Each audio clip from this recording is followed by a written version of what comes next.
আমার ভাইয়েরা, মসজিদে ছোট্ট ছোট্ট বাচ্চারা যাবে।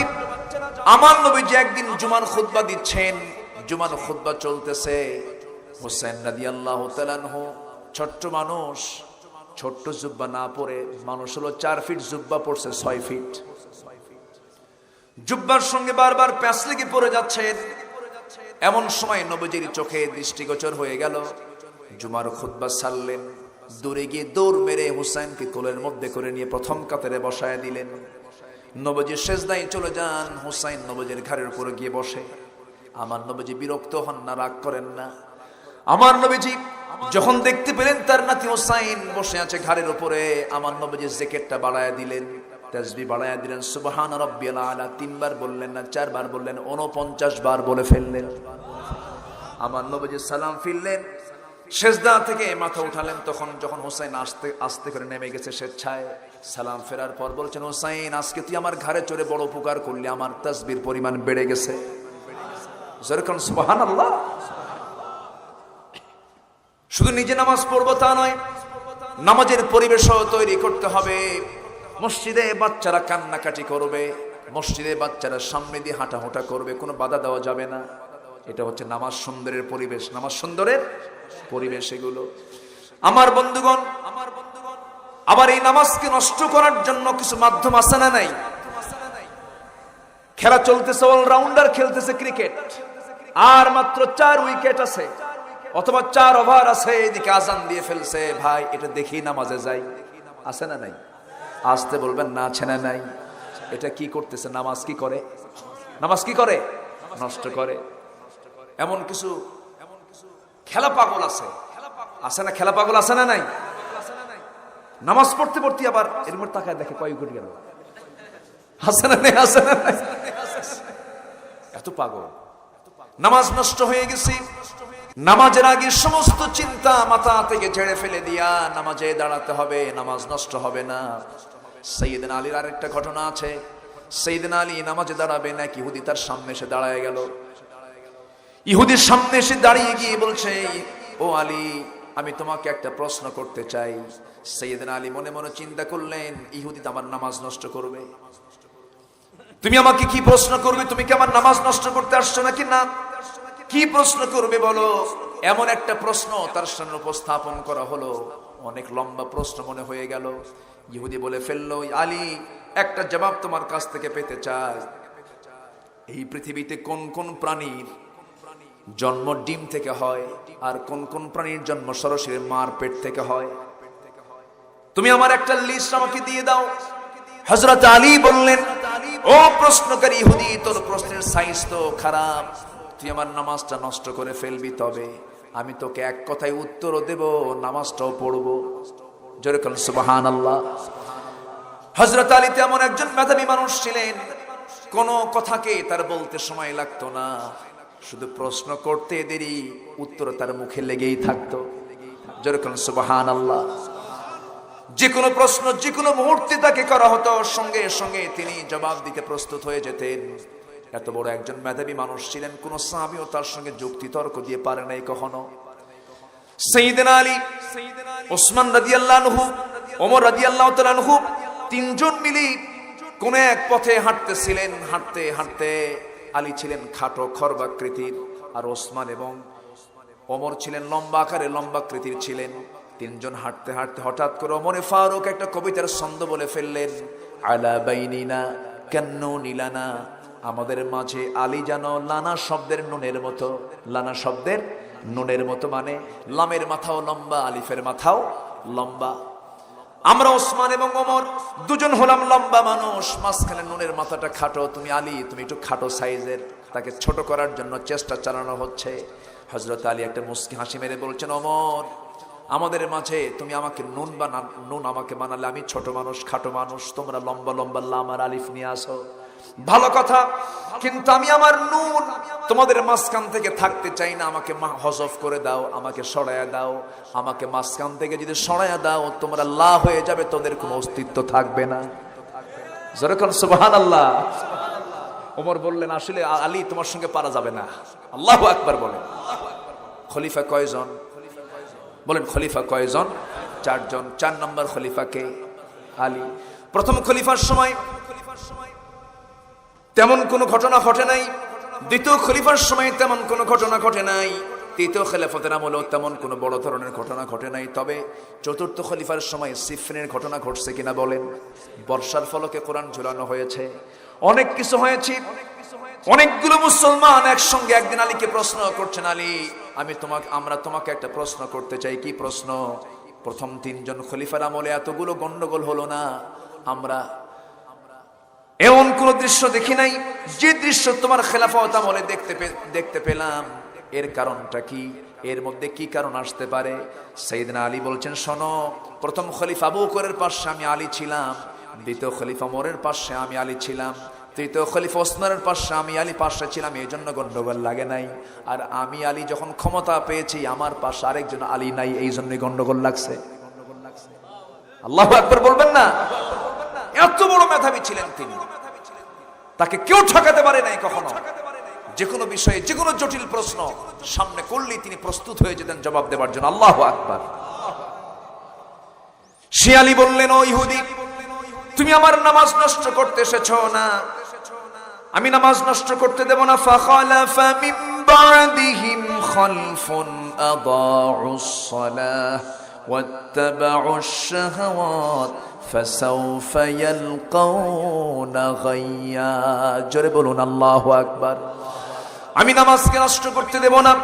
তোমার জবাব হলো, তুমি ও ইহুদি জেনে নাও, সেই সমস্ত প্রাণীর জন্ম সরাসরি মার পেট থেকে হয়, ডিম থেকে হয় না। যে সমস্ত প্রাণীর কানটা থেকে মাথার বাহিরে, তার জন্ম মার পেট থেকে সরাসরি হয়। আর যার কানটা মাথার ভিতরে থেকে জন্ম হয়, সে ডিম থেকে জন্ম হয়। সুবহানাল্লাহ বলবেন না? ইহুদি কইল, তুমি এই জবাব পাইলা কোথায়? কে যেন কোরআন যে পড়ছে, এই জন্য পাইছি। সুবহানাল্লাহ বলেন, জোরে বলি সুবহানাল্লাহ। কোন নামাজকে অবহেলা করার কোনো সুযোগ নেই। তবে যদি কোনো বান্দা ফজর এবং এশার নামাজ যদি জামাত আদায় করতে পারে, আল্লাহ তাআলা তাকে গোটা রাত কিয়ামুল লাইলের সমান সওয়াব তার আমলনামায় দিয়ে দেন। নামাজটা আমরা সুন্দর করব। অনেক মুসল্লি মসজিদে পাওয়া যায়, নামাজ পড়তে নিয়ে রুকুতে যেভাবে খামাখা রুকু থেকে আবার দাঁড়াবো, কত সময় লেগে যাবে, যেহেতু রুকু করতে আসছি সেজদাটা দিয়েই যাই। এরকম আছে না? বলুন, রুকুতে যখন আসছি খামাখা এই পাড়া তো চলে আসছে, আবার ওই পাড়ায় যাব কেন? সেজদা একসঙ্গে রুকু সেজদা মেরে দেয়। নামাজ ঠিক থাকলো না নষ্ট হলো, নামাজ ঠিক থাকলো না নষ্ট হলো, নষ্ট হয়ে গেল। এরকম করে কোন একজন মুসলিম সাইয়েদনা ওমর ফারুকের সামনে নামাজে দাঁড়ায় গেছেন, নামাজ পড়তেছিলেন। নামাজটা তার দেখে ওমর ফারুক বললেন, ও মুসলমান, এরকম করে নামাজ তুমি কতদিন হলে পড়ো? 40 বছর। ওমর ফারুক বললেন, 40 বছরের টোটাল নামাজ তোমার নষ্ট হয়ে গেছে। নামাজকে নষ্ট করা যাবে না, সব যত্ন নিতে হবে নামাজের ক্ষেত্রে। আল্লাহ তাআলা যত্নের ব্যাপারে কয়েক জায়গায় বলেছেন, والذين هم على صلاتهم يحافظون والذين هم على صلاتهم دائمون। আরেক জায়গায় সুন্দর করে বান্দাকে নামাজের ক্ষেত্রে সতর্ক থেকে বলা হচ্ছে। আল্লাহ তাআলা বলছেন, والذين هم لصلاتهم والذين هم في صلاتهم خاشعون। জোরে বলুন আল্লাহু আকবার। খুশুর সঙ্গে নামাজ পড়ো, দায়েম হয়ে নামাজ পড়ো, ইউহাফিজুন হয়ে নামাজ পড়ো, যত্নবান হয়ে নামাজ পড়ো। নামাজ যারা যত সুন্দর হবে, ঈমান তার তত সুন্দর হবে। সাহাবীদের ভিতরে একজন সাহাবীর নামাজ সবচাইতে বেশি সুন্দর ছিল, তিনি হচ্ছেন সাইয়েদনা আলীর নামাজটা সবচেয়ে বড় সুন্দর ছিল। সমস্ত সাহাবীদের নামাজ সুন্দর, তবে গুড বেটার বেস্ট, আলী ছিলেন বেস্ট। সবচেয়ে সুন্দর করে তিনি নামাজ পড়তেন। রাসূল তার নামাজের সনদ দিয়েছেন। রাসূল নিজে বলেছেন, আমার আলী যখন নামাজে দাঁড়ায় সে দুনিয়ার কথা ভুলে যায়। তার নামাজের মতো তোমরা নামাজ পড়ো, সুন্দর করে নামাজ পড়ো। নামাজকে তোমরা অবহেলা করো না, কম কুসালা করো না, সুন্দর করে নামাজটা পড়ো। আমার বন্ধুগণ, আলীর কথা যখন মনে পড়ে গেল, আলীকে নিয়ে একটু কথা বলি।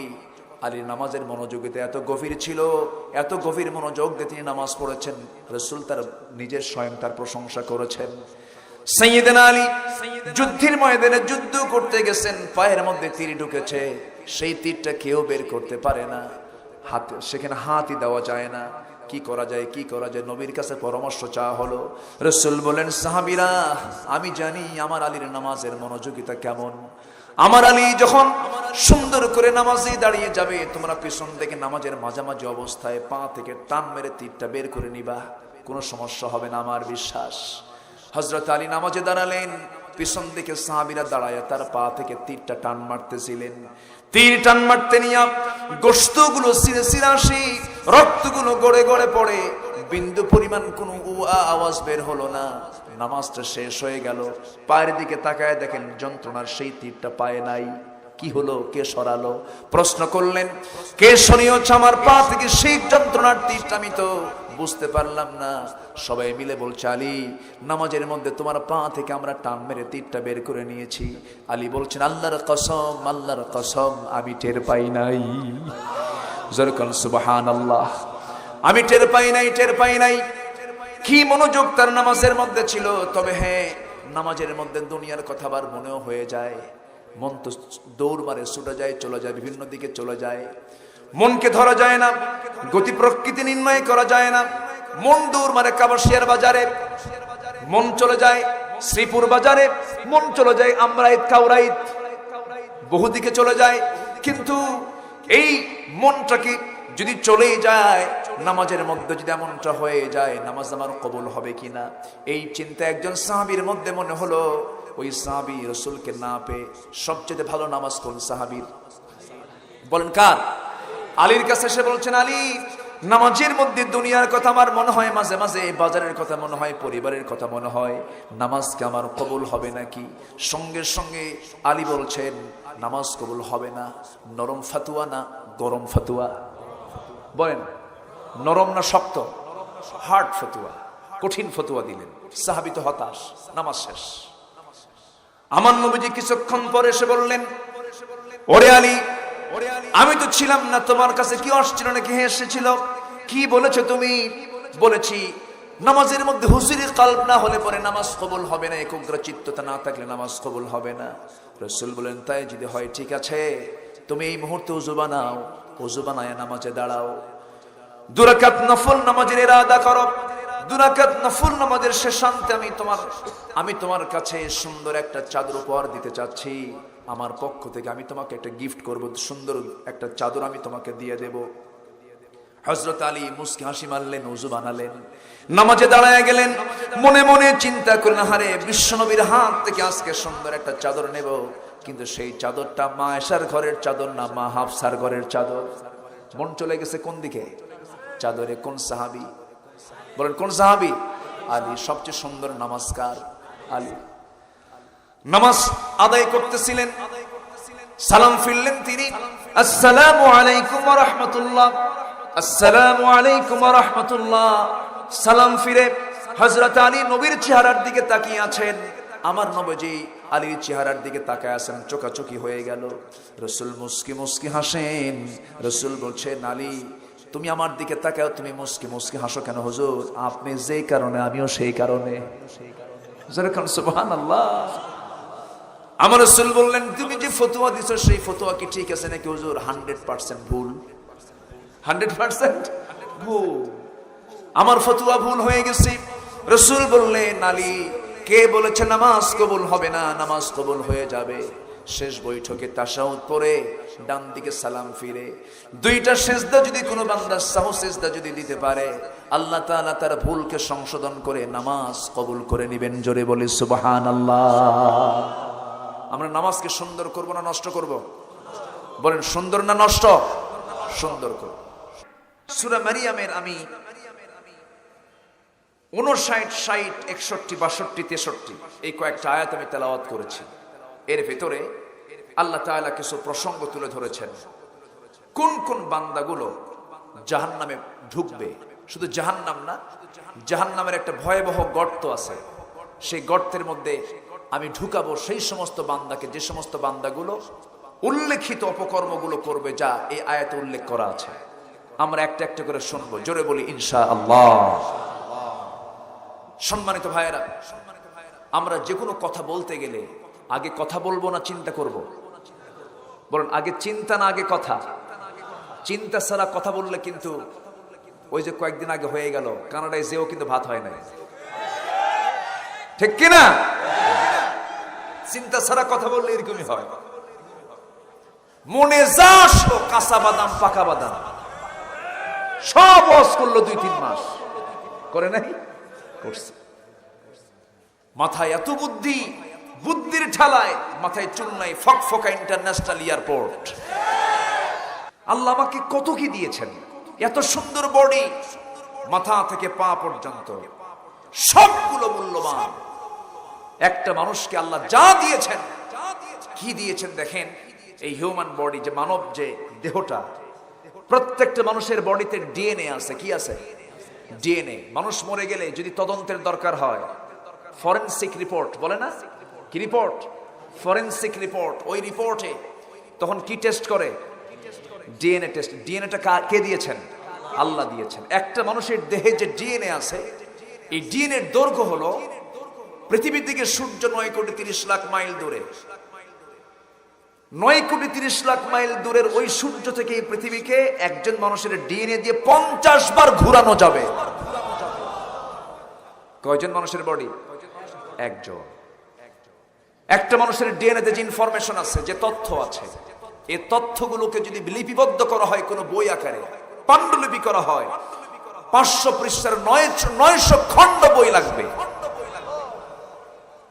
দেহে যে কোষ আছে, কোষ, প্রত্যেক মানুষের বডিতে কোষ আছে। এই কোষের সংখ্যা হলো 37.2 মিলিয়ন, নয় বিলিয়ন, নয় ট্রিলিয়ন। যে সেন্সরি রিসেপ্টর আছে, সেন্সর বোর্ড বলে না, সেন্সরি রিসেপ্টর যে আছে, এটা হলো 110 মিলিয়ন। আল্লাহু আকবার বলেন।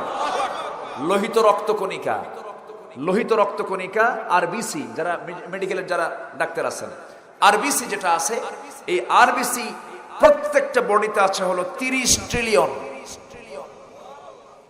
মনে হয় কম হয়ে গেছে নাকি? কেউ তো সুবহানাল্লাহ কর না।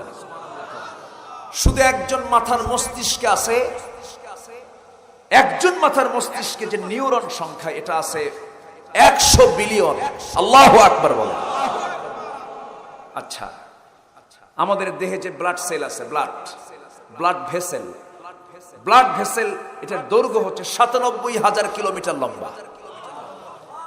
ইয়ারফোন, 2 হাতের ইয়ারফোন পকেটে ঢুকায়া কিছুক্ষণ পরে বের করলে ঠিক থাকে না প্যাঁচ লাগে? ঠিক থাকে না প্যাঁচ লাগে? আর আল্লাহ তাআলা একটা মানুষের বডিতে যে ব্লাড ভেসেল দিয়েছেন, এটা হচ্ছে 97,000 কিলোমিটার লম্বা, কোনো প্যাঁচ লাগে না। এরপরও বান্দাকে আল্লাহ তুমি মানে কিচ্ছু দিলে না। এরকম আছে না নাই বলেন তো? অনেক মা আছে, আল্লাহ তুমি শুধু আমার বাড়িতে মেয়েগুলোই দিলা, 4টা মেয়ে দিলা, আর সলিমুদ্দিনের বাড়িতে 6টা বেটা দিছো। বলার লোক আছে না নাই? আল্লাহ কোনো কিছু দেওয়া বাদ দেননি। যেরকম সুবহানাল্লাহ, আল্লাহ কোনো কিছু বাদ দেননি, সব কিছু তিনি চাহিদা পূরণ করে দিয়েছেন। আর আমার আপনার দায়িত্ব কি? আল্লাহ সুন্দর করে বলছেন বান্দা, সূরা মারইয়ামের ভিতরে আল্লাহ বলে দিচ্ছেন, ফাখালাফা মিন বা'দিহিম খালফুন আদাউস সালাতা ওয়াত্তাবাউশ শাহাওয়াতি ফাসাউফা ইয়ালকাউনা গায়্যা। আল্লাহ বলছেন, যদি কোনো বান্দা 2টা অপকর্ম করে দুনিয়া থেকে বিদায় নেয়, কয়টা অপকর্ম? 2টা অপকর্ম আমরা করব নাকি? না করার চিন্তা যদি থাকে আমরা শুনবো, জোরে বলি ইনশাআল্লাহ। যদি কোনো বান্দা এই দুনিয়াতে 2টি মারাত্মক অপকর্ম করে যদি দুনিয়া থেকে বিদায় নেয়, আমি তাকে অবশ্যই শুধু জাহান্নাম দেব না, এমন একটা জাহান্নামের গর্ত দেব যে গর্তকে জাহান্নাম নিজেও ভয় পায়। সেই গর্তটার নাম আল্লাহ পাক এই জায়গায় অচিরেই তাদেরকে ঢুকানো হবে, ফাসাউফা ইয়ালকাউনা গায়্যা। গাই নামক গর্তের ভিতরে। জাহান্নামের গর্ত হলো 3টা। সূরা হুমাযার শুরুতে আল্লাহ রাব্বুল আলামিন আরেক জায়গায় বলেছেন সেই গর্তটা কার জন্য? যারা পারেন ঠোঁট মিলিয়ে বলুন, ওয়াইলুল লিকুল্লি হুমাযাতিল লুমাযাতিল্লাযী জামাআ মালাহু ওয়া আদ্দাদাহ ইয়াহসাবু আন্না মালাহু আখলাদাহ কাল্লা লায়ুনবাযান্না ফিল হুতামাতি ওয়া মা আদরাকা মাল হুতামাহ। জোরে বলুন আল্লাহু আকবার। ওয়াইল নামক জাহান্নামের গর্ত তার জন্য বরাদ্দ হবে যে সামনে পিছনে মানুষের দুর্নাম করে বেড়ায় এমন কিছু লোক আছে না নাই? আসতে বলবেন না, আছে না নাই? এই সমস্ত লোকের জন্য ওয়াইল। আর এই জায়গায় বলছেন ওই সমস্ত বান্দাগুলোকে জাহান্নামের গায় নামক দোজখের মধ্যে ঢুকাবো, যে গায় দোজখটা যে গায় নামক গর্তটা এতটা ভয়াবহ জাহান্নাম পর্যন্ত নিজে তার শুনলে ভয় পায়। এত মারাত্মক, এত ভয়াবহ সেই গর্ত, সেই গর্তের মধ্যে ওই বান্দাগুলো ঢুকবে। এখানে সরাসরি দুইটা অপকর্মের কথা বলা হয়েছে। এর তাফসীর আরো 6 জনকে অ্যাড করা হয়েছে। তাফসীরে কুরতুবীতে এসেছে আরো 6 জন। আরো কয়জন? 6 জন। তাহলে মোট হলো কয়জন? 8 জন। এই 8টা অপকর্ম যাদের জীবনে থেকে যাবে তারা জাহান্নাম শুধু ঢুকবে না, সে গর্তের মধ্যে আল্লাহ পাক ঢুকায় ঢুকায় দিবেন, শাস্তি দিবেন ডাবল ডাবল। আমার বন্ধুগণের মধ্যে 1 নাম্বার হলো আল্লাহ তাআলা বলছেন যে বান্দা দুনিয়ার জীবনে যারা নামাজকে নষ্ট করবে, নামাজ কি করবে? নষ্ট করবে। নষ্ট 2 প্রকার। যারা নামাজ পড়েও নামাজ নষ্ট হয়ে যায়, নষ্ট করে এমন নামাজি আছে না নাই? আবার কিছু নামাজ আর কিছু মুসলিম আছে যারা নামাজটা বাদ দিয়ে দিয়েছে, এটাও নষ্ট করা। আমার বন্ধুগণ, তাহলে এখন 1 নাম্বার কারণ হলো যারা নামাজ নষ্ট করবে। কিন্তু আমার দেশে এমন কিছু দরবার আছে যে দরবারের মুরিদ হলে পরে নামাজটা লাগে না। ওই সমস্ত দরবারের ভণ্ডদের পিটাইয়া সোজা করা দরকার। কোরআন বলে কি আর ওরা বলে কি? কোরআন কি বলে আর ওরা কি বলে? পানির তলে মোমবাতি, বাবা বাতাসে নেভে না, বাবার নামে হালকা দিলে ওযু গোসল লাগে না। জোরে কর নাউযুবিল্লাহ। ইয়া বাবা, খাজা বাবা, দিল কর তাজা, ইসমে জালাল, গাজার কলকি খাওয়া হালাল। জোরে কর নাউযুবিল্লাহ। এরকম দুষ্ট কিছু আছে না নাই? আসতে বলবেন না, আছে না নাই? ইবলিস কয় এরা আমার এজেন্ট, এরা আমার কি এজেন্ট, এদের কাছে আমার আসার দরকার নাই, এরা আমার সব বড় পাক্কা মুরব্বী। সম্মানিত ভাইয়েরা, সম্মানিত বন্ধুগণ, নামাজকে নষ্ট করব না, আমরা নামাজ ঠিক রাখবো। জোরে বলি ইনশাআল্লাহ। নামাজকে সুন্দর করব, জোরে বলি ইনশাআল্লাহ। ব্যাখ্যার দিকে আস্তে আস্তে যাচ্ছি, কিন্তু চিন্তা করতেছি রাত তো বেশি হয়ে যাচ্ছে, আপনাদের কষ্ট হচ্ছে কিনা? কষ্ট হচ্ছে না তো? কষ্ট না পেলে আমি আছি, আমার কোনো ক্লান্তি নেই, আমি আছি ততক্ষণ, আপনি থাকবেন যতক্ষণ। জোরে বলি ইনশাআল্লাহ। সম্মানিত ভাইয়েরা, নামাজ যদি কারো ঠিক থাকে তার সব ঠিক থাকবে, আর নামাজ যদি কারো ঠিক না থাকে তার কিচ্ছু ঠিক নাই। আমার দেশে কিছু সিজনাল মুসল্লি আছে, রাতের বেলা মদ খায়, শুক্রবারে যায় খুতবার মানে কি বলে মেম্বারে যায় বসে আবার খুতবা দেয়, আছে না নাই? আবার কনসার্টে গিয়ে গানও গায়, আছে না নাই? সম্মানিত ভাইয়েরা, কত চিত্র আমরা দেখব। তবে ইসলাম নিয়ে যে কথা বলবে আমরা তাকে ছাড় দেব না, রাসূল নিয়ে যারা কথা বলবে আমরা তাকে ছাড় দেব না। ইসলাম কারো বাবার সম্পত্তি না, ইসলাম কারো থেকে আসে নাই, ইসলাম দিয়েছেন কে? ইসলাম দিয়েছেন কে? ইসলাম ছিল, আছে, থাকবে। যে দেশের মানুষ, এদেশের সবচেয়ে বড় নেতা, স্বাধীনতার স্থপতি, তিনি বলেছেন যে দেশের মানুষ হালের বলদ বিক্রি করে হজে যায় সেই দেশে ইসলাম ছাড়া কিচ্ছু থাকতে পারে না। অতএব ইসলাম নিয়ে যে কথা বলবে আমরা তাদের জিহ্বা টেনে ছিঁড়বই। রাজি আছেন কারা কারা? হাত উঁচু করে দেখা।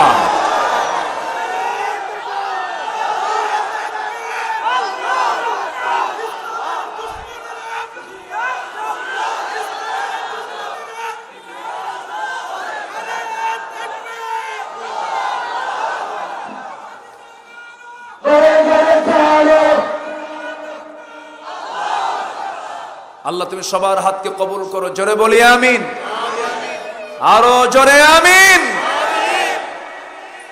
সম্মানিত ভাইয়েরা, এদেশের শেকড়ে ইসলাম আছে, ইসলামকে কেউ নির্মূল করতে পারবে না।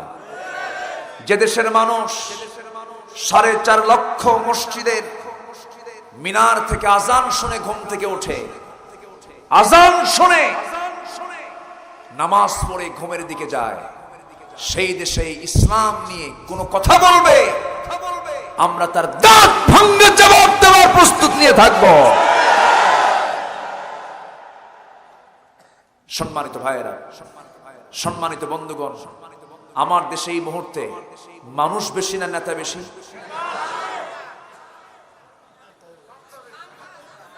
ভালো করে বলবেন, মানুষ বেশি না নেতা বেশি? নেতা। কেউ কি বলে আই এম এ ওয়ার্কার? সবাই বলে আই এম এ লিডার, আমি নেতা, ঠিক কিনা? মসজিদে নেতা কয়জন? মসজিদে নেতা কয়জন? মুসল্লি লক্ষ লক্ষ। কোন মুসল্লি ইমামের আগে যদি সেজদায় যায়, ওর নামাজ হবে? আর এখন সবাই নেতা, নেতা মঞ্চে বক্তব্য দেয়, আর সব সামনের নেতারা চেয়ার নিয়ে মারামারি করে। আছে না নাই? কুত্তা গ্রুপ, শিয়াল গ্রুপ। আমি কি ভুল বলতেছি? কেন এগুলো জানেন? আরেকটা কথা বলি, এই গাজীপুর থেকে কোন এক সবজি চাষী ধানমন্ডির 32 নম্বর বাড়িতে, বঙ্গবন্ধুর বাড়িতে তরুতাজা কিছু সবজি নিয়ে তাকে দেখার জন্য গেছেন। ধানমন্ডির সেই বাড়ির সামনে গিয়ে দাঁড়ায় আছে, পায়চারি করতেছে, কিন্তু চান্স পাচ্ছে না, ভিতরে ঢুকবো কেমনে? এত বড় নেতা।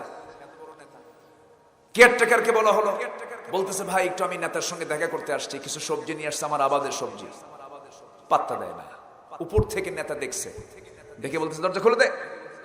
ভিতরে ঢুকে কুশল বিনিময় করে কথাবার্তা বলার পর বঙ্গবন্ধু বলতেছেন যে আচ্ছা তুমি তো কষ্ট করে আসলা, এটা কোনো বিনিময় না, আমি তোমাকে খুশি করে 20টা টাকা দিতে যাচ্ছি, 20টা টাকার নাম। অসম্ভব নেতা, আমার টাকার জন্য আমি আসি নাই, আমি আসছি আপনাকে দেখছি, এটি আমার চূড়ান্ত পাওয়া, আমি নেব না।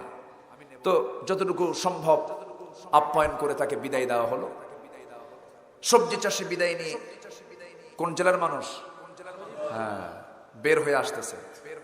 আসতেনি কেয়ারটেকারকে ডাক দিয়ে নেতা বলতেছে, এই শোন, ও তো আমার কাছ থেকে টাকা নিলই না, কিন্তু আমার তো মন মানতেছে না, 20টা টাকা দিলাম, একটু ওর হাতে ঢুকায় দে, পকেটে জোর করে দিয়ে দিবি, যা।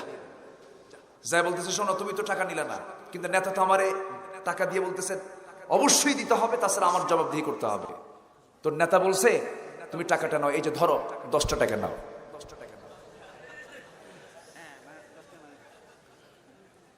টাকা দিছে কত? আচ্ছা, আর তার হাতে দিল কত? নাই কত? পার্সেন্ট কত? বলেন কত? এখন সেই পার্সেন্ট আছে না নাই? এখনো সেই পার্সেন্ট আছে না নাই? এখনো আছে। সবজি চাষি বলে অসম্ভব, এই টাকা তো আমি নেব না। অসম্ভব, নেবই না আমি, চলো নেতার কাছে যাই। ঘুরে আসছে নেতার কাছে, এসে বলতেছে আপনি আমাকে কি পাইছেন? আমি এটাকে নেবই না তো, অসম্ভব, ধরুন আপনার এই দেওয়া 10 টাকা। কথা কি বুঝতেছেন? এখন কোন নেতার মাথায় হাত, মাথায় হাত দিয়ে বলে যে দেশে দোতলা থেকে একতলায় নামতেই 10 টাকা নেয়, সেই দেশে আমি কি করি? মানুষদের স্বাধীন করে পায় তেলের খনি, গ্যাসের খনি, স্বর্ণের খনি, আর আমি পাইলাম চোরের খনি। সেই চর্যবৃত্তি, সেই লুটেরা, সেই চাঁদাবাজি, সন্ত্রাসী সব বন্ধ করার জন্য সব নেতৃত্ব ছাড়ো, কোরআনের নেতৃত্ব ধরো মুসলমান,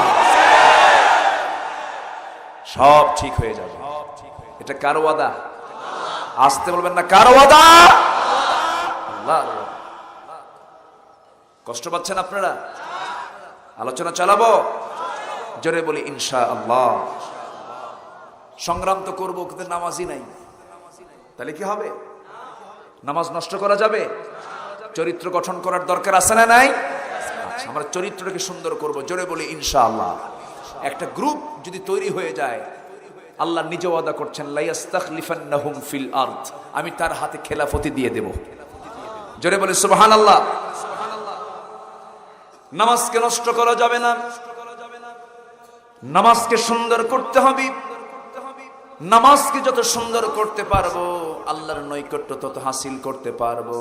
হাফিযু আলাস সালাতি ওয়াস সালাতুল ওয়ুসতা, নামাজে যত্নবান হয়ে যাও, বিশেষ করে মধ্যবর্তী নামাজ। কেউ বলেছেন আসর, কেউ বলেছেন ফজর, কেউ বলেছেন জোহর, মানে 5 ওয়াক্তই। কোন নামাজকে অবহেলা করার কোনো সুযোগ নেই। তবে যদি কোনো বান্দা ফজর এবং এশার নামাজ যদি জামাত আদায় করতে পারে, আল্লাহ তাআলা তাকে গোটা রাত কিয়ামুল লাইলের সমান সওয়াব তার আমলনামায় দিয়ে দেন। নামাজটা আমরা সুন্দর করব। অনেক মুসল্লি মসজিদে পাওয়া যায়, নামাজ পড়তে নিয়ে রুকুতে যেভাবে খামাখা রুকু থেকে আবার দাঁড়াবো কত সময় লেগে যাবে, যেহেতু রুকু করতে আসছি সেজদাটা দিয়েই যাই, এরকম আছে না? বলুন, রুকুতে যখন আসছি খামাখা এই পাড়া তো চলে আসছে, আবার ওই পাড়ায় যাবো কেন? সেজদা একসঙ্গে রুকু সেজদা মেরে দেয়। নামাজ ঠিক থাকলো না নষ্ট হলো, নামাজ ঠিক থাকলো না নষ্ট হলো, নষ্ট হয়ে গেল। এইরকম করে কোন একজন মুসলিম সাইয়েদনা ওমর ফারুকের সামনে নামাজে দাঁড়ায় গেছেন, নামাজ পড়তেছিলেন। নামাজটা তার দেখে ওমর ফারুক বললেন, ও মুসলমান, এরকম করে নামাজ তুমি কতদিন হলে পড়ো? 40 বছর। ওমর ফারুক বললেন, 40 বছরের টোটাল নামাজ তোমার নষ্ট হয়ে গেছে। নামাজকে নষ্ট করা যাবে না, সব যত্ন নিতে হবে নামাজের ক্ষেত্রে। আল্লাহ তাআলা যত্নের ব্যাপারে কয়েক জায়গায় বলেছেন, ওয়াল্লাযীনা হুম আলা সালাতিহিম ইউহাফিযুন ওয়াল্লাযীনা হুম আলা সালাতিহিম দাঈমুন। আরেক জায়গায় সুন্দর করে বান্দাকে নামাজের ক্ষেত্রে সতর্ক থেকে বলা হচ্ছে। আল্লাহ তাআলা বলছেন, ওয়াল্লাযীনা হুম লিসালাতিহিম ওয়াল্লাযীনা হুম ফি সালাতিহিম খাশিউন। জোরে বলুন আল্লাহু আকবার। খুশুর সঙ্গে নামাজ পড়ো, দায়েম হয়ে নামাজ পড়ো, ইউহাফিজুন হয়ে নামাজ পড়ো, যত্নবান হয়ে নামাজ পড়ো। নামাজ যারা যত সুন্দর হবে ঈমান তার তত সুন্দর হবে। সাহাবীদের ভিতরে একজন সাহাবীর নামাজ সবচাইতে বেশি সুন্দর ছিল, তিনি হচ্ছেন সাইয়েদনা আলীর নামাজটা সবচেয়ে বড় সুন্দর ছিল। সমস্ত সাহাবীদের নামাজ সুন্দর, তবে গুড বেটার বেস্ট, আলী ছিলেন বেস্ট। সবচেয়ে সুন্দর করে তিনি নামাজ পড়তেন। রাসূল তার নামাজের সনদ দিয়েছেন। রাসূল নিজে বলেছেন, আমার আলী যখন নামাজে দাঁড়ায় সে দুনিয়ার কথা ভুলে যায়। তার নামাজের মতো তোমরা নামাজ পড়ো, সুন্দর করে নামাজ পড়ো। নামাজকে তোমরা অবহেলা করো না, কম ও কুসালা করো না, সুন্দর করে নামাজটা পড়ো। আমার বন্ধুগণ, আলীর কথা যখন মনে পড়ে গেল, আলীকে নিয়ে একটু কথা বলি। আলীর নামাজের মনোযোগিতা এত গভীর ছিল, এত গভীর মনোযোগ দিয়ে তিনি নামাজ পড়েছেন। রাসূল তার নিজের স্বয়ং তার প্রশংসা করেছেন। সাইয়েদনা আলী যুদ্ধের ময়দানে যুদ্ধ করতে গেছেন, পায়ের মধ্যে তীর ঢুকেছে, সেই তীরটা কেউ বের করতে পারে না, হাতে সেখানে হাতই দেওয়া যায় না। কি করা যায়, কি করা যায়? নবীর কাছে পরামর্শ চাওয়া হলো। রাসূল বলেন, সাহাবীরা, আমি জানি আমার আলীর নামাজের মনোযোগিতা কেমন।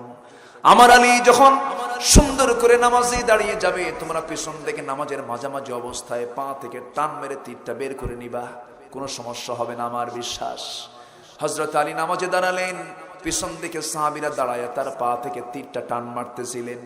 তীর টান মারতে নিয়া গোশতগুলো ছিঁড়ে আসি, রক্তগুলো গড়ে গড়ে পড়ে, বিন্দু পরিমাণ কোনো আওয়াজ বের হলো না। নামাজটা শেষ হয়ে গেল। পায়ের দিকে তাকায় দেখেন যন্ত্রণার সেই তীরটা পায়ে নাই।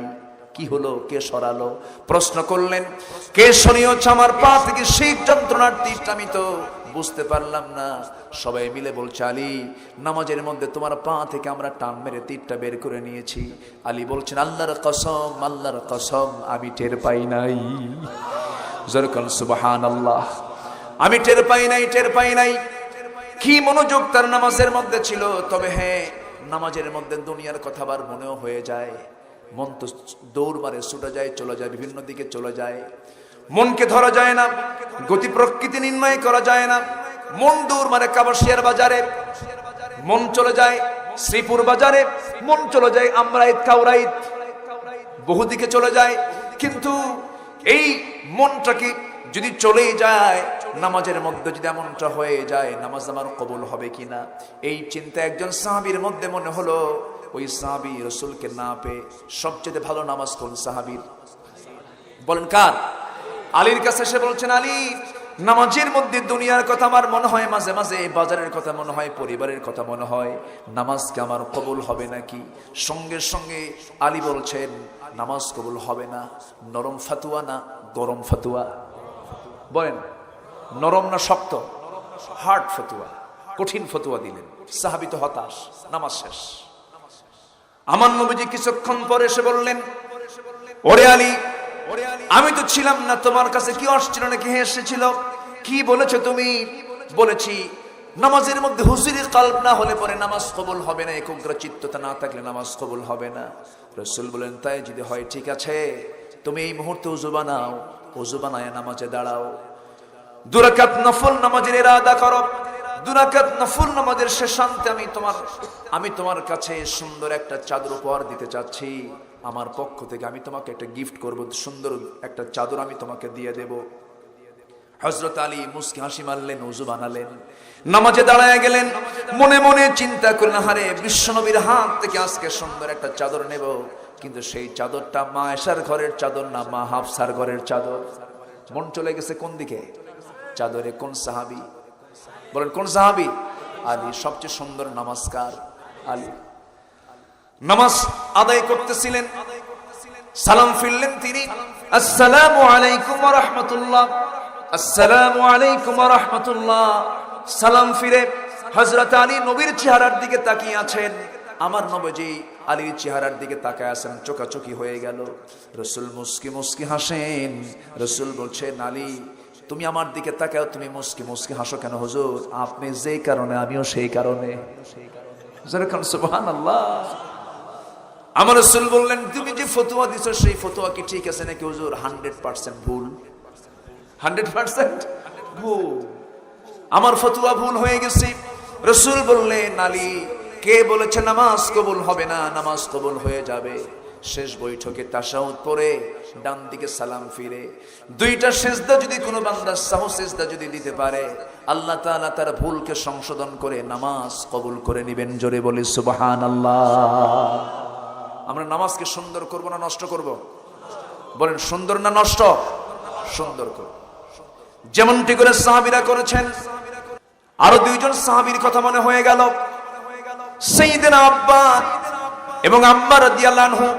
এই 2 জন সাহাবীকে রাসূল সীমান্ত প্রহরায় নিয়োগ দিয়ে দিয়েছেন। সীমান্ত প্রহরায় তারা 2 জন নিয়োগ পেলেন।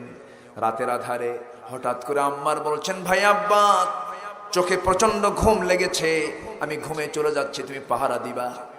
হযরত আব্বাস শেষ রাত্রিতে একা একা দাঁড়ায় আছেন, অস্ত্র হাতে নিয়ে, কিন্তু কোন শত্রুর গতিবিধি লক্ষ্য করলেন না। ভাবলেন খামাখা দাঁড়ায় থেকে লাভ কি? ওযু বানালেন, ওযু বানায়া নামাজে দাঁড়ায় গেলেন। প্রথম রাকাত শুরু করতেই হঠাৎ করে শত্রু তাকে তাক করে ফেলেছে। তার ডান পায়ে একটা তীর এসে লাগলো, নড়াচড়া নাই। দ্বিতীয় রাকাত পড়লেন, দ্বিতীয় রাকাতে বাম পায়ে আরেকটা তীর এসে লাগলো। 2 তীর যখন 2 পায়ে লেগেছে, ঘুমন্ত সাহাবীর গায়ে ফিনকি দিয়ে রক্ত ছিটকে লেগে গেছে। ঘুমন্ত সাহাবী আম্মার ঘুম থেকে জাগা পেয়ে বলছেন, আব্বা তুমি কি করো? শত্রু তো আমাদেরকে টার্গেট করে ফেলেছে। ওই সাহাবী কোনো কথা বললেন না, কোনো কথা না বলে সোজা সিজদা দিয়ে তাশাহুদ পরে সালাম ফিরলেন। ফেরার পরে বলছেন, ভাই আম্মার, আমি তো প্রথমেই টের পেয়েছি, কিন্তু আমি যখন নামাজ শুরু করেছি মনে হলো আমার প্রতিটা আয়াতের জবাব আমার আল্লাহ দিতেছে। যেরকম সুবহানাল্লাহ, প্রতিটা আয়াতের জবাব আমার আল্লাহ দিচ্ছেন।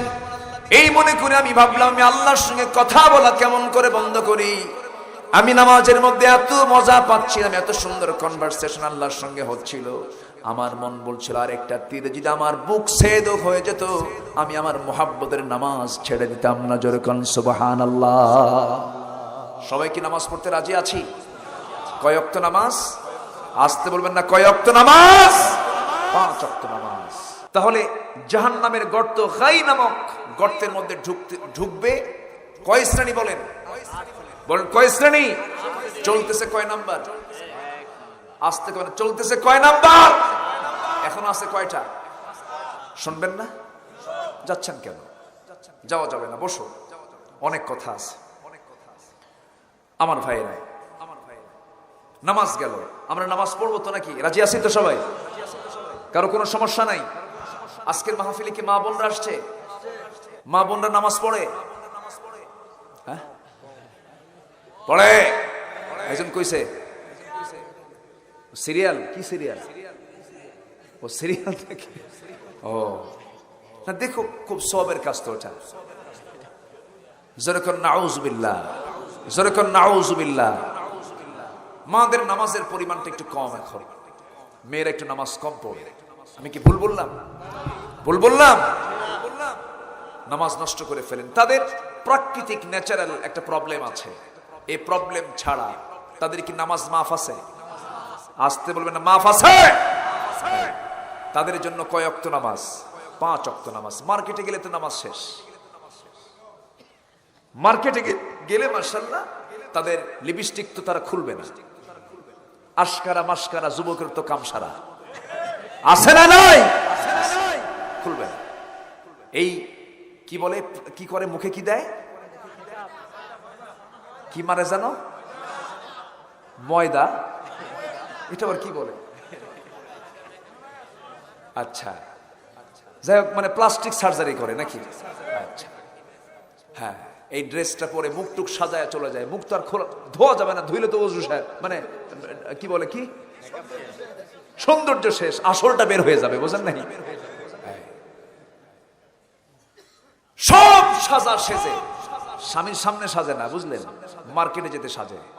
স্বামীকে ডাক দিয়ে বলে, শোনো, মার্কেটে যাচ্ছি আমি, আসতে সন্ধ্যা হবে। ছাত্র জীবনের একটা আমার বয়ফ্রেন্ড আছে, সে আজকে মার্কেটে আসবে, আমি একটু যাব, তুমি বাচ্চাটা নাও, 1.5 বছর বয়স, তুমি কোলে রাখো, তুমি বাচ্চাকে দুধ খাওয়াও। এরকম কিছু বদমাইশ আছে না নাই বলেন তো? স্বামী শীত হয়ে পড়ে আর ওটা শোনেও, কোলের মধ্যে নিয়ে বাচ্চা নিয়ে বসে আছে স্বামী, এদিকে সব সাজগুজ করে ঢং ঢং করে, পাশে একটা ভ্যানিটি একখান ব্যাগ নিয়ে, তারপরে স্মার্ট হাই হিল পরে চলে গেল মার্কেটে, ঢং ঢং করে চুল ছেড়ে দেওয়া, সব সাজগুজ করে দোকানদারের সামনে গিয়ে আস্তে করে বসে এত সুন্দর ভাষায় তার সম্বোধন, ভাইয়া আছে না নাই? একটা শাড়ি দেখানো যাবে কি? মানে মাখরাজ সিফাত কোনটা বাদ নাই, আছে না নাই? দোকানদার তো কম না, দোকানদার তো এই ডাক শুনেই পাগলা হয়ে গেছে। এই পাশে একটা পাগলা এলাকাও আছে, পাগলা আছে না? সব কি পাগলা নাকি? আচ্ছা, যাই হোক, কষ্ট পাচ্ছেন, কষ্ট পাচ্ছেন আপনারা? কোথায় যাবেন? মানে ওই যে মহিলা যে বসছে, আপনি এখন পাশে কি বলবেন, ভাই আমার একটা পাঞ্জাবির কাপড় দেখান, ভাই টাইম নাই, ঠিক কিনা? হুজুর পাত্তা পায় না, তখন তার কোনো ভ্যালু নাই। শাড়ি একখান বের করে নিজের গায়ে লটকায় দিয়ে আপাকে বলে, আপা এই শাড়ি কিন্তু আপনাকে দারুণ মানাবে। ওটা আরেক বদমাইশ, আছে না নয়? কারা যায়? কার বোন? কার বোন যায়? কার মা যায়? কার বউ যায়? আপনার বউ যাচ্ছে, আপনি দায়ুস খেতাব পাচ্ছেন। আপনার মা যাচ্ছে, আপনি দায়ুস খেতাব পাচ্ছেন। অতএব সে অপরাধ করবে, আমি তার দায় নেব কেন? দায়িত্ব আছে না নাই? দায়িত্ব আছে না নাই? দায়িত্ব আছে। নিজের বউকে সুন্দর করে ছবি তুলে ফেসবুকে পোস্ট দিয়ে বলে, প্রিয় ভাই সব, আসুন আমরা সবাই জামাতের সঙ্গে আমার বউটাকে দেখি। জোরে কর নাউজুবিল্লাহ। আবার হুজুরকে দেখলে বলে, হুজুর আমার বউয়ের জন্য একটু দোয়া করে দিবেন, যেন সুন্দর একটা বাচ্চার মা হয়। সব দিকেই থাকে। সকালবেলা ফেসবুকে পোস্ট দেয় সুন্দর কোরআন তেলাওয়াত, বিকেলবেলা হিন্দি গান, আছে না? এরকম ডাবল স্ট্যান্ডার্ড দিয়ে ইসলাম মানা যাবে না। ইসলাম মানতে গেলে সমঝোতা করে নয়, ইসলাম মানতে গেলে ষোলো ইসলাম মানতে হবে মুসলমান। একজনের অডিও ক্লিপ প্রকাশ পেল, আরেকজন মদিনা শরীফের সামনে যে লাইভ করছে। প্রিয় দেশবাসী, আমি ওমরায় এসেছি, দোয়া করবেন আমি যেন দেশে গিয়ে বাকি সিনেমার কাজটা সম্পূর্ণ করতে পারি। কথা বলছেন না? এই তো হচ্ছে আজকের হালত।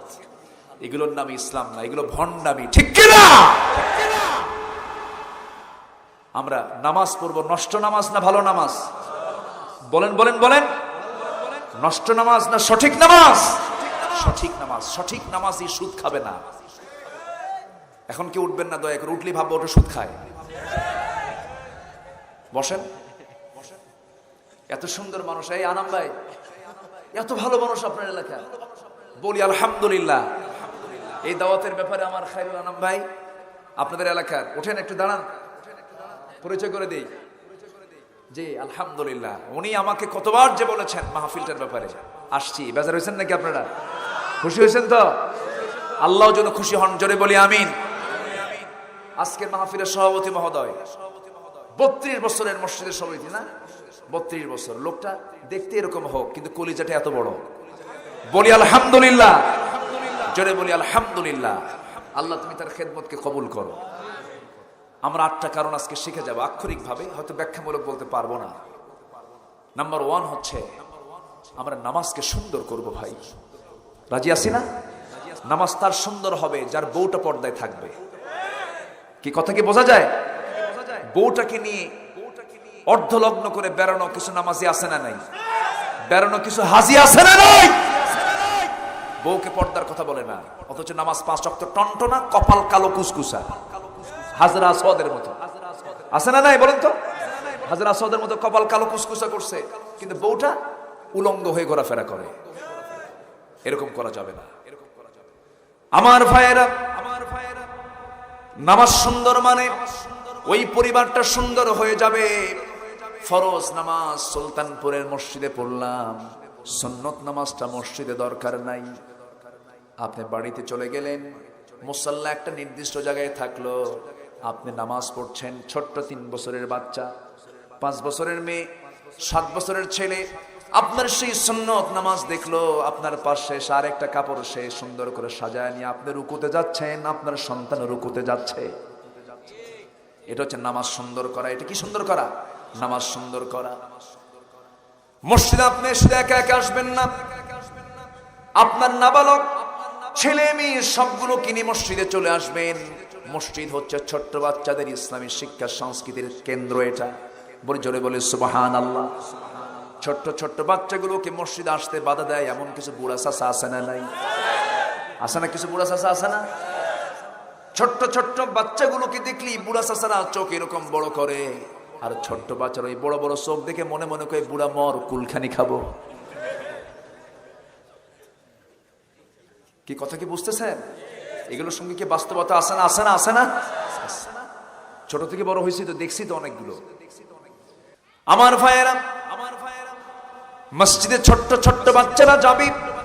আমার নবীজি একদিন জুমার খুতবা দিচ্ছেন, জুমার খুতবা চলতেছে। হুসাইন রাদিয়াল্লাহু তাআলা আনহু ছোট্ট মানুষ, ছোট্ট জুব্বা না পরে, মানুষ হলো 4 ফিট, জুব্বা পড়ছে 6 ফিট। জুব্বার সঙ্গে বারবার প্যাঁচ লেগে পড়ে যাচ্ছেন। এমন সময় নবীজির চোখে দৃষ্টিগোচর হয়ে গেল। জুমার খুতবা ছাড়লেন, দূরে গিয়ে দৌড় মেরে হুসাইনকে কোলের মধ্যে করে নিয়ে প্রথম কাতারে বসায় দিলেন। নবীজি সেজদায় চলে যান, হুসাইন নবীজির ঘাড়ের উপরে গিয়ে বসে। আমার নবীজি বিরক্ত হন না, রাগ করেন না। আমার নবীজি যখন দেখতে পেলেন তার নাতি হুসাইন বসে আছে ঘাড়ের উপরে, আমার নবীজি জ্যাকেটটা বাড়ায় দিলেন, তাসবিহ বাড়ায় দিলেন, সুবহান রাব্বিয়াল আলা 3 বার বললেন না 4 বার বললেন, 49 বার বলে ফেললেন। আমার নবীজি সালাম ফিরলেন, সেজদা থেকে মাথা উঠালেন। তখন যখন হুসাইন আস্তে আস্তে করে নেমে গেছে স্বেচ্ছায়, সালাম ফেরার পর বলছেন, হুসাইন আজকে তুই আমার ঘাড়ে চড়ে বড় উপকার করলি, আমার তাসবির পরিমাণ বেড়ে গেছে। যেরকম সুবহানাল্লাহ। শুধু নিজে নামাজ পড়বো তা নয়, নামাজের পরিবেশও তৈরি করতে হবে। মসজিদে বাচ্চারা কান্নাকাটি করবে, মসজিদে বাচ্চারা সামনে দিয়ে হাঁটাহুটা করবে, কোনো বাধা দেওয়া যাবে না। এটা হচ্ছে নামাজ সুন্দরের পরিবেশ, নামাজ সুন্দরের পরিবেশ এগুলো। আমার বন্ধুগণ, আবার এই নামাজকে নষ্ট করার জন্য কিছু মাধ্যম আছে না নাই? খেলা চলতেছে, অলরাউন্ডার খেলতেছে ক্রিকেট, আর মাত্র 4 উইকেট আছে অথবা 4 ওভার আছে, এদিকে আজান দিয়ে ফেলছে। ভাই এটা দেখি নামাজে যাই, আছে না নাই? আসতে বলবেন না, আছে না নাই? এটা কি করতেছে? নামাজ কি করে? নামাজ কি করে? নষ্ট করে। এমন কিছু খেলা পাগল আছে, আছে না? খেলা পাগল আছে না নাই? নামাজ পড়তে পড়তে আবার এর মধ্যে তাকায় দেখে কয় উইকেট গেল, আছে না নাই? আছে না নাই?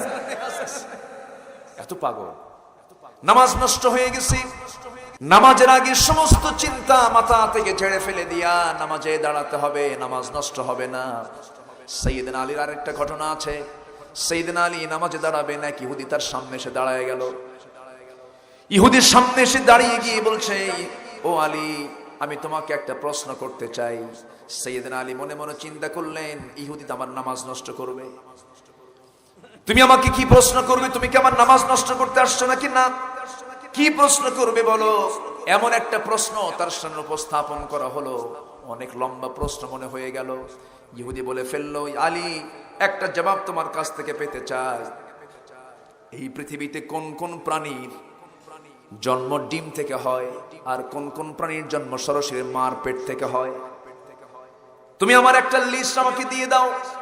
হযরত আলী বললেন, ও প্রশ্নকারী ইহুদি, তোর প্রশ্নের সাইজ তো খারাপ, তুই আমার নামাজটা নষ্ট করে ফেলবি, তবে আমি তোকে এক কথায় উত্তরও দেব, নামাজটাও পড়বো।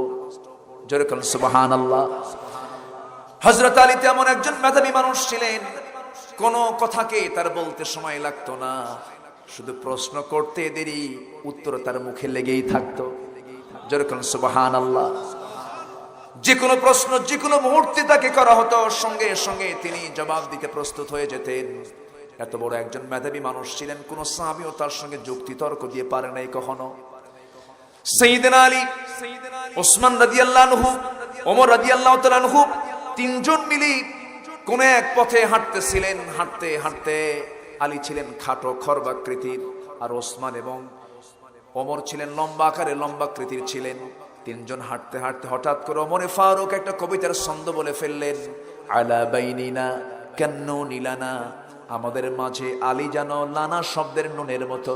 লানা শব্দের নুনের মতো মানে লামের মাথাও লম্বা, আলিফের মাথাও লম্বা।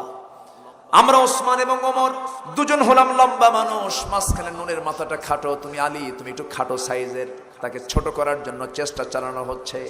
হযরত আলী একটা মুস্কি হাসি মেরে বলছেন, ওমর, আমাদের মাঝে তুমি আমাকে নুন আমাকে বানালে আমি ছোট মানুষ, খাটো মানুষ, তোমরা লম্বা লম্বা লাম আর আলিফ নিয়ে আসো, ভালো কথা, কিন্তু আমি আমার নুন তোমাদের মাঝখান থেকে থাকতে চাই না, আমাকে হযফ করে দাও, আমাকে সরায়া দাও। আমাকে মাঝখান থেকে যদি সরায়া দাও, তোমরা লা হয়ে যাবে, তোদের কোনো অস্তিত্ব থাকবে না। যেরকম সুবহানাল্লাহ। ওমর বললেন, আসলে আলী, তোমার সঙ্গে পারা যাবে না। আল্লাহু আকবার বলেন। খলিফা কয়জন? বলেন খলিফা কয়জন? 4 জন। 4 নম্বর খলিফাকে আলী। প্রথম খলিফার সময় তেমন কোনো ঘটনা ঘটে নাই, দ্বিতীয় খলিফার সময় তেমন কোনো ঘটনা ঘটে নাই, তৃতীয় খেলাফতের আমলেও তেমন কোনো বড় ধরনের ঘটনা ঘটে নাই। তবে চতুর্থ খলিফার সময় সিফিনের ঘটনা ঘটছে কিনা বলেন? বর্ষার ফলকে কোরআন ঝুলানো হয়েছে, অনেক কিছু হয়েছে। অনেকগুলো মুসলমান একসঙ্গে একদিন আলীকে প্রশ্ন করছেন, আলী, আমরা তোমাকে একটা প্রশ্ন করতে চাই। কি প্রশ্ন? প্রথম 3 জন খলিফার আমলে এতগুলো গন্ডগোল হলো না, আমরা এমন কোন দৃশ্য দেখি নাই যে দৃশ্য তোমার খেলাফত আমলে দেখতে পেলাম। এর কারণটা কি? এর মধ্যে কি কারণ আসতে পারে? সাইয়েদনা আলী বলছেন, শোনো, প্রথম খলিফা আবু বকরের পাশে আমি আলী ছিলাম, দ্বিতীয় খলিফা ওমরের পাশে আমি আলী ছিলাম, তৃতীয় খলিফা ওসমানের পাশে আমি আলী পাশে ছিলাম, এই জন্য গন্ডগোল লাগে নাই। আর আমি আলী যখন ক্ষমতা পেয়েছি, আমার পাশে আরেকজন আলী নাই, এই জন্যই গন্ডগোল লাগছে। আল্লাহু আকবার বলবেন না? এত বড় মেধাবী ছিলেন তিনি, তাকে কেউ ঠকাতে পারে নাই কখনো। যে কোনো বিষয়ে যে কোনো জটিল প্রশ্ন সামনে করলেই তিনি প্রস্তুত হয়ে যেতেন জবাব দেওয়ার জন্য। আল্লাহু আকবার। সে আলী বললেন, ও ইহুদি, তুমি আমার নামাজ নষ্ট করতে এসেছো না, আমি নামাজ নষ্ট করতে দেব না। ফাখালাফা মিন বা'দিহিম খালফুন আদাউস সালাহ ওয়াত্তাবাউশ শাহাওয়াত ফাসাউফা ইয়ালকাউনা গায়্যা। জোরে বলুন আল্লাহু আকবার। আমি নামাজকে নষ্ট করতে দেব না। তোমার জবাব হলো, তুমি ও ইহুদি জেনে নাও, সেই সমস্ত প্রাণীর জন্ম সরাসরি মার পেট থেকে হয়, ডিম থেকে হয় না। যে সমস্ত প্রাণীর কানটা থেকে মাথার বাহিরে, তার জন্ম মার পেট থেকে সরাসরি হয়। আর যার কানটা মাথার ভিতরে থেকে জন্ম হয়, সে ডিম থেকে জন্ম হয়। সুবহানাল্লাহ বলবেন না? ইহুদি কইল, তুমি এই জবাব পাইলা কোথায়? কে যেন কোরআন যে পড়ছে এই জন্য পাইছি। সুবহানাল্লাহ বলেন, জোরে বলি সুবহানাল্লাহ। আমরা নামাজ নষ্ট করব না। নাম্বার 2, ওয়াত্তাবাউশ শাহাওয়াত। নফসের দাস হব না আল্লাহর দাস হব? নফসের দাস না আল্লাহর দাস? নফসকে পাত্তা দেব না। নফস খারাপ কিছু চায়, নফস মন্দ কিছু চায়। নফস চায় জমির আইলটা ঠেলে একটু জমি একটু বাড়ায় নেই, এটা চায় না? নফস চায় ওজন মাপতেছি, নেওয়ার সময় বেশি নেব, দেওয়ার সময় কম দেব। এটা হচ্ছে নফসের চাওয়া। নফস চায় সুন্দরী নারী হেঁটে যাচ্ছে, দেখতে মন চায় না? দুইজন কইছে, আর কারো চায় না। আসতে কোন কেন ভাই? যার দেখতে মন চায় না তার পুরুষত্ব নাই। আসতে কোন কেন? দেখতে মন চায় না, দেখতে মন চায়, দেখতে মন চায়। এটা নফসের চাওয়া, কিন্তু চাওয়া যাবে না। যার নফস কন্ট্রোল তার ঈমান কন্ট্রোল, ঠিক আছে না? যার নফস কন্ট্রোল তার কি কন্ট্রোল? ঈমান কন্ট্রোল। এই নফসের ট্রিটমেন্ট করতে হবে। নফস তো খারাপ কিছু চাবে, মন চাবে, খারাপের দিকে তাকায়। আল্লাহ তাআলা কোন বান্দার আমল নামে গুনাহ লিখতে চান না বলেই বলেছেন, কোন নারীর দিকে প্রথম নজর যদি চলে যায়, আমি আল্লাহ মাফ করে দিলাম। হঠাৎ করে নজর চলে গেছে, বান্দা আমি তোকে মাফ করে দেব, কারণ তোর নজরটা হঠাৎ চলে যেতেই পারে। কিন্তু সেই সময় তুমি যদি চোখটা ঘুরায় নাও, মুজাহিদের সব তোমার আমল নামায় দিয়ে দেব। আল মুজাহিদু মান জাহাদা নাফসাহ। প্রকৃত মুজাহিদ তো সেই যে তার নফসের বিরুদ্ধে জিহাদ করতে পেরেছে। কারণ ওয়াহদিরাতিল আনফুসিশ শুহা ওয়া মা উবাররিউ নাফসি ইন্নান নাফসা লাআম্মারাতুম বিসসু। প্রত্যেকটা নফস অসৎ প্রমাণ হয়ে যায়, খারাপের দিকে যেতে চায় মন। আরেকজন নবীর কথা আল্লাহ পাক কোরআনে উল্লেখ করেছেন, সাইয়েদনা ইউসুফ আলাইহিস সালাতু ওয়াস সালামের কথা। ইউসুফ আলাইহিস সালাতু ওয়াস সালাম তার জীবনের সবচেয়ে বড় ফিতনা ছিল কি ফিতনা? বলেন কি ফিতনা? বলেন। নারী ফিতনা। নারীর কবলে তিনি পড়েছিলেন, নারীর বদ নজরের তিনি শিকার হয়েছিলেন। এত সুন্দর মানুষ ছিলেন ইউসুফ আলাইহিস সালাতু ওয়াস সালাম, তার সুন্দর চেহারায় হয়ে গেছে ঈমানের কারণ, ঈমান রক্ষার একটা বিষয়। ইউসুফ আলাইহিস সালাতু ওয়াস সালামের চেহারা এত সুন্দর ছিল যে রাসূল নিজে বলেছেন, নাখি ইউসুফ আবিয়াদ ওয়া আনা আহমার। আমার ভাই ইউসুফ ছিল ধবধবে সাদা, আমি রাসূল হলাম লাবণ্যময়ী। ইউসুফ আলাইহিস সালাতু ওয়াস সালামকে দেখে পাগল হয়ে গেছে জুলাইখা। ঘরের মধ্যে তুলে নিয়ে বলছে, ইউসুফ তুমি তো আমাকে আগের থেকেই চিনো, কিন্তু আজকে তোমাকে দেখেছি ঘরের মধ্যে ভিন্ন একটা উদ্দেশ্য নিয়ে। 12টা দরজা লাগায় দিয়েছি। গোটা পৃথিবীর কোন মানুষ, কোন প্রাণী এই সমস্ত খবরগুলো জানবে না, শুধু জানবে তোমার মন আর আমার মন। আমি তোমাকে ঘরের মধ্যে ডাকলাম, নিয়ে আসলাম। ইউসুফ একটা বারের জন্য তুমি আমার দিকে তাকাও না, দেখো তোমার সৌন্দর্যের কোনো অপূর্ণতা আছে নাকি। সাইয়েদনা ইউসুফ আলাইহিস সালাতু ওয়াস সালাম ওই যে চক্ষুটা নিচের দিকে মাটির দিকে রেখেছেন, একটা বারের জন্য তার দিকে তাকান নাই। যখন আল্লাহু আকবার, একটা বারের জন্য তাকালেন না, শুধু বললেন, জুলাইখা তুমি কি বলতে চাও বলো। জুলাইখা বলতেছে, ইবনে কাসির এসেছে, জুলাইখা বলতেছে, ইউসুফ তোমার চক্ষু কত সুন্দর টানা টানা। ইউসুফ আলাইহিস সালাতু ওয়াস সালাম বললেন, চোখের প্রশংসা করো না, চোখ যিনি বানিয়েছেন সেই আল্লাহর প্রশংসা করো। দেখেন ঢেকি স্বর্গে গেলেও ওই জায়গায় দাঁড়ায় আছেন তিনি, নারীর সামনে দাঁড়ায় আছেন, সেই জায়গায় তিনি দাওয়াত দিচ্ছেন, জুলাইখা চোখের প্রশংসা করে লাভ কি? চক্ষুওয়ালার প্রশংসা করো, আল্লাহর প্রশংসা করো, চোখ যিনি বানিয়েছেন তার প্রশংসা করো। জুলাইখা বলতেছে, ইউসুফ তোমার চামড়াগুলো কত সুন্দর মসৃণ। তিনি বলছেন চামড়ার প্রশংসা করো না, এই চামড়াগুলোকে জাহান্নামের চিরুনি দিয়ে টেনে টেনে নিচের দিকে নেমে আনা হবে, ছিঁড়ে ফেলা হবে। চামড়াগুলো কি পরিবর্তন করা হবে, আগুনে ভস্ম করে দেওয়া হবে। এরপরে জুলাইখা বলে, ইউসুফ তুমি আমার দিকে একটাবারের জন্য তাকাও না কেন? এই কথা বলে সে চুলের খোপাটা ছেড়ে দিল, গায়ের সমস্ত কাপড়গুলো একটা করে পাট্টাগুলো খুলতে খুলতে গোটা দেহ তার দিকে ঝোঁকায় নেয়। তিনি পিছু হটতে হটতে কাঁদতে কাঁদতে তিনি আকাশের দিকে তাকায়া, উপরের দিকে তাকায়া বলছে, আল্লাহ এত বড় ফিতনা থেকে তুমি আমাকে বাঁচায় দাও। ওয়াত্তাবাউশ শাহাওয়াত। আমার ভাইয়েরা, নফসের দাসত্ব করা যাবে না। সঙ্গে সঙ্গে তিনি যখন আল্লাহর কাছে চাইলেন, চোখের সামনে হারানো পিতার ছবিটা তার সামনে আল্লাহ পাক ঢুকায়া দিলেন। জোরে বলে সুবহানাল্লাহ। তাফসীর এসেছে ইউসুফ আলাইহিস সালামের মধ্যে তো যৌবন ছিল। ব্যাখ্যা এসেছে তিনি বলছিলেন, আমার মন চাচ্ছিল আমি সেই দিকে ছুটে যাই, কিন্তু আল্লাহ আমাকে নিজ কুদরতে হেফাজত করেছেন। জোরে বলেন সুবহানাল্লাহ। আমরা আশ্রয় চাইবো কার কাছে? আসতে বলবেন না, কার কাছে? আল্লাহর কাছে। আমার ভাইয়েরা, সর্বশেষ পিঠ যখন দেওয়ালে ঠেকে গেল, এবার তিনি কি করলেন? সর্বশেষ একটা ট্রাই করলেন, চক্ষু বন্ধ করে দরজার দিকে দৌড় মারলেন। দরজা একটা নয়, 12টা দরজা খুলে গেল।